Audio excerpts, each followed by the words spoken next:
Let's go back to the phone lines. Michelle listening in Winston-Salem, North Carolina. Hi, Michelle. Hello. Hi.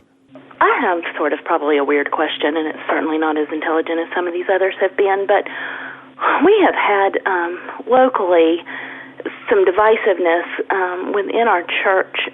There were some folks that have taken their kids to a restaurant called Hooters, and I think really don't see a conflict with that in their faith, and then others who do see that being in conflict. And I guess what I'm wondering is, number one, do you see that to be in conflict? And number two, if you do, how do you suggest or recommend approaching that? Obviously we don't want to alienate anybody, and obviously we don't want to be legalistic.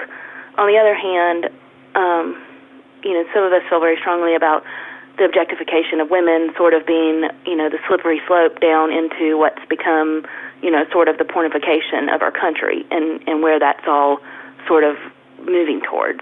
So I guess those are my two questions. Do you deem that to be in conflict? And if so, how can you approach that with folks without being legalistic or alienating them and helping them to hear why that's in conflict? Well, I think the prologue to the question is the answer to the question. I think you stated it eloquently. I think one of the problems we have in our culture is the objectification of women for self-gratification. And, of course, that's always sinful. And to the extent that Hooters leads a progression in that direction, and it's a matter of conscience for each individual, to that extent, we don't want to participate in that. And I think there's a great case to be made. I've never been to a Hooters, I can honestly say, but I think, there is the matter of conscience because, there's some objective criteria here. If that's not a besetting sin for you, it's not a proclivity for you, it's out of your frame of reference and you're hungry and you go to Hooters and that's not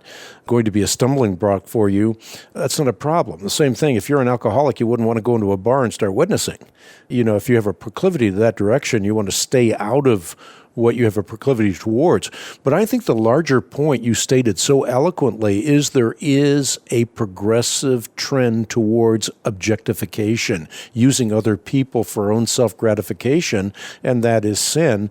And the beauty is the way you communicated it. I think you're doing it not out of legalism. You're doing it because there's a principle here that's very important. It's important from a Christian perspective.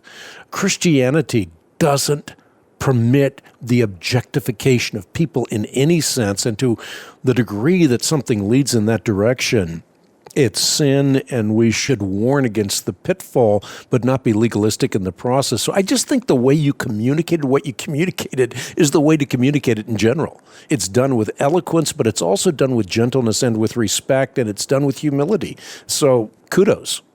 Well, thank you. And I guess, the challenge, of course, is folks want to say, well, you can be there and not lust. And, that I don't know a man who, is wired that way. I know that some will claim to be, but I feel like that is such an area where Satan has a stronghold on the men of the church that it's like, why do we want to even go down that path to begin with? With something, and they'll say, oh, it's just in fun, it's just in this. Well, Paul was really, pretty hardcore about this kind of stuff. And so if you sound that way now in America, you're like radical and crazy. So anyway, I guess. Yeah, what you've pointed out is there's a drift in our culture, and we become desensitized to these things, and then we scream with alarm when things go haywire. Of course, when you're constantly violating principles and being desensitized, as we are by television, by movies, in restaurants, and so forth. And I think you're absolutely right. Why put yourself in that circumstance? I certainly understand your point, and I think your point has tremendous merit. But I think more than anything else, I appreciate the way you communicate your point. I think this cannot be overemphasized.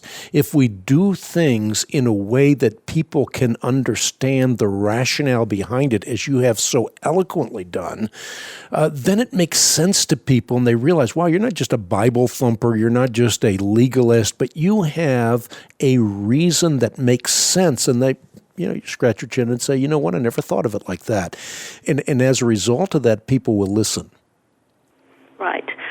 Okay, well, hopefully I'll get somewhere, because it's frustrating, and then beyond that, there's just the issue of where are we going to allocate our resources, Yep. and to a business model that exists to create lust in the hearts of men is probably not where Christians ought to be allocating their dollars. But well, I can anyway, promise you well, something, thank you very Michelle. much. You are definitely making a difference, because there's no question a lot of people are going to hear what you just said. Well, I appreciate it. Thank you for all you do and for your ministry. Michelle, thank you for your call and for your wise comments. And again, the just beautiful way in which you expressed them. It means the world in terms of modeling. And so often I say that on the Bible Answer Man broadcast. It's not just having an answer, but it is modeling how we should answer people. Our job is not to repel, but to reach. Our job is to, as Christians, be ready with discernment skills so we can discern between wheat and chaff and heat and light, to give answers, but do it with reverence, gentleness, and with respect, and to use our well-reasoned answers as springboards or opportunities to share the grace and love and truth that only Jesus Christ can bring to the human heart.